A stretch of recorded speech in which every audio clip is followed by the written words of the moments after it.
So এটা একটা international conspiracy. যখন রিপোর্টস আসবে ইনশাল্লাহ আস্তে আস্তে ইটস অ্যান ইন্টারন্যাশনাল কনস্পিরেসি। আমি এখানে হাইড অ্যান্ড সিকও করবো না, আই উইল বি ভেরি র। It had nothing to do with the ডাল ভাত অপারেশন, যেটা তখন তারা ওইভাবে করে পোর্ট্রে করার জন্যই একটার পরে একটা সিচুয়েশন ক্রিয়েট করেছে সো দ্যাট জিনিসটা এই লেভেলে যায় একজনকে মার্ডার করা যায়। আমরা এটাও জানি যে জোয়ানরা, যাদের জোয়ান বলা হয়, তারা এখানে মার্ডার করে। 2009 সালের 25শে ফেব্রুয়ারি বিডিআর হত্যাকাণ্ড নিয়ে তখনও কেউ স্পষ্ট করে কিছু বলতে না পারলেও প্রথম আলো 26 তারিখের পত্রিকায় শিরোনাম করেছিলেন বিডিআর জওয়ানদের বিদ্রোহ। 26 তারিখে সেই পত্রিকাটি প্রিন্ট হয়েছে আগের রাত 12টার আগে, সেই লেখা হয়েছে নিশ্চয়ই তারও কিছুক্ষণ আগে।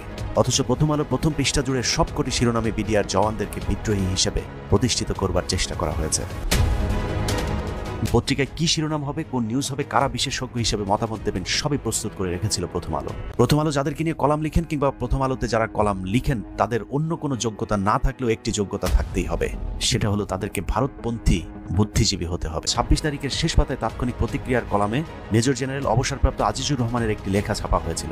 ভারতীয় রয়ের এজেন্ট এই আজিজ কোনো ধরনের তদন্ত ছাড়াই বলে দিয়েছিলেন এ বিদ্রোহ পঞ্জীভূত ক্ষোভের বহিঃপ্রকাশ।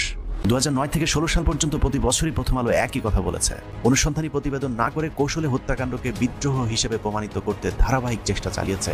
সো এই পুরাটা was an international conspiracy, international একটা গ্রুপ এসে মার্ডার করেছে। এবং আমি যে রিকোয়েস্টটা সাংবাদিকদের কাছে করি, আপনারা এইবার 2024-এর জুলাই অগাস্টে অনেস্টি দিয়ে রিপোর্ট করে সত্যি কথাটাকে বার করেছেন, আমরা অনেক গ্রেটফুল আপনাদের কাছে। এখন প্লিজ 2008-এর ইলেকশনে আওয়ামী লীগ আসার পর থেকে যা ইনসিডেন্ট হয়েছে, starting from BDR mutiny, because this was the start of breaking the spine of a country. Best of the best অফিসার্সদেরকে একটা জায়গায় আনা হয়েছে এবং তারপরে this massacre was committed against the country by international power and the regime that was back then looking after it, তাদের under এটা হয়েছে। তো আমি নিজেকে যদি এখান থেকে সরাই বাকিদেরটা চিন্তা করি, আমরা তখনই জাস্টিস দিতে পারি যখন আমরা অন্যের জাস্টিস নিয়ে চিন্তা করি। তো আজকে যখন আমি এখানে বসে আছি, আমি কর্নেল নায়েতের মেয়ে নাবিলা হিসাবে বসে নাই, আমি একটা সিটিজেন অফ বাংলাদেশ হিসেবে বলতে চাই যে কোনো সিটিজেনের এগেনস্টে যখন এরকম কিছু হয় যেটা বিডিআর-এর 2009-এ হয়েছে, আমাদের সবার দাঁড়ানো উচিত। 15 বছর দেখেছি যে হায়াত মত আসলে আমাদের হাতে না, আমরা ভাবি ভয় পাই, কিন্তু আসলে আমাদের হাতে না। আমার গায়ে গুলি লাগছে না মানে এই না যে আমি দাঁড়াবো না। Let's not allow injustice to prevail. ওয়ালাকুম ফিল কিসাস হায়াতুন ইয়া